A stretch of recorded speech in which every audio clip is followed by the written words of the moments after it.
ప్రతిరోజు వాక్యం అనే పాలతో మనము పోషించబడాలి, వృద్ధి చెందాల, ఎదగాల. ఎక్కడంటే ఆత్మీయంగా ఎదగాల, ఆత్మీయంగా బలం పొందుకోవాలా, ఆత్మీయంగా మనము ప్రభువులో అనేకమైన విషయాలు నేర్చుకోవడానికి ఆసక్తి కలిగి మనం ఉన్నప్పుడు మాత్రమే దేవుడు మన ఆశను తీర్చుకోగలడు.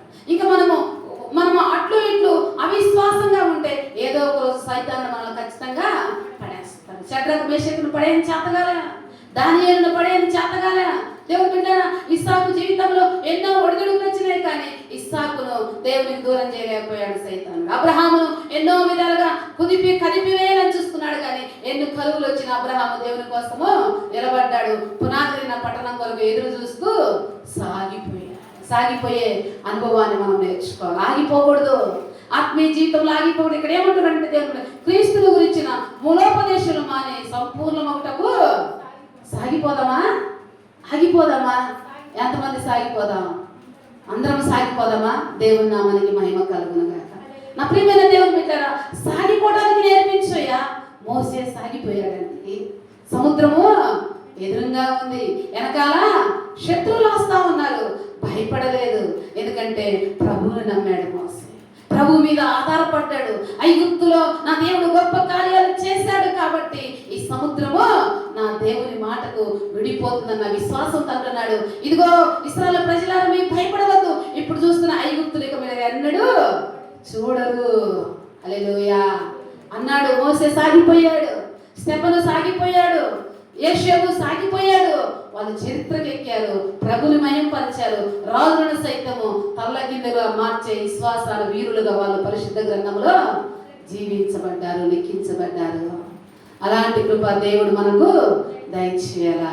అందుకే మన ప్రభు అయిన యేసుక్రీస్తు 2000 సంవత్సరాల క్రితం నీ కొరకు నా కొరకు మానవుడిగా ఈ లోకానికి వచ్చి తన ప్రాణాన్ని మన కోసము దారపోసాడు, మన కోసము తన అమూల్యమైన రక్తాన్ని దారపోసాడు. ఆయన ముఖాన ఉమ్మి వేశాడు, ఆయన వస్త్రాలు లాగి వేశారు, ఆయన పిడిగుద్దులు గుద్దారు, ఆయన గడ్డ పట్టుకుని లాగారు. దేవుని బిడ్డలారా, ఆయనను కొరడాలతో కొట్టి హింసిస్తూ ఉంటే అంటున్నాడు, ఆయన వచ్చిన కార్యము చేయాలని అంటున్నాడు. ఏమంటున్నాడు అంటే, ఏమంటారు, తండ్రి వీరేం చేయించినారు, వీరు ఎరగదు కనుక వీరిని క్షమించు అంటున్నాడు.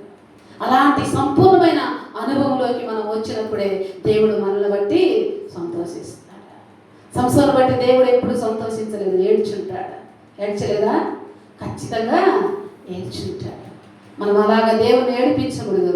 దేవునికి మహిమకరంగా మనము ఒక దానియేలులాగా, ఒక యోషోబులాగా, ఒక మోషే వలె సాగిపోయే అనుభవం ఉందా? దేవా, అనేక సార్లు నేను ఆగిపోయానయ్యా, నా ఆత్మీయ జీవితాన్ని ముందుకు కొనసాగు. నా నాయకుడవు నీవు, నా చుక్కాని నీవు, ఎన్ని పరిస్థితులున్నా గమ్యం చేర్చగల సర్వశక్తిమంతుడు నువ్వే.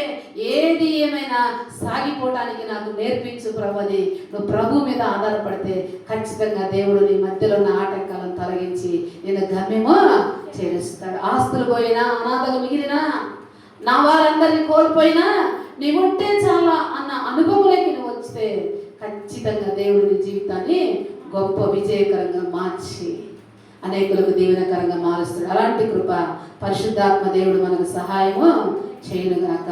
అందుకే యేసు ప్రభు మన కొరకు ప్రాణం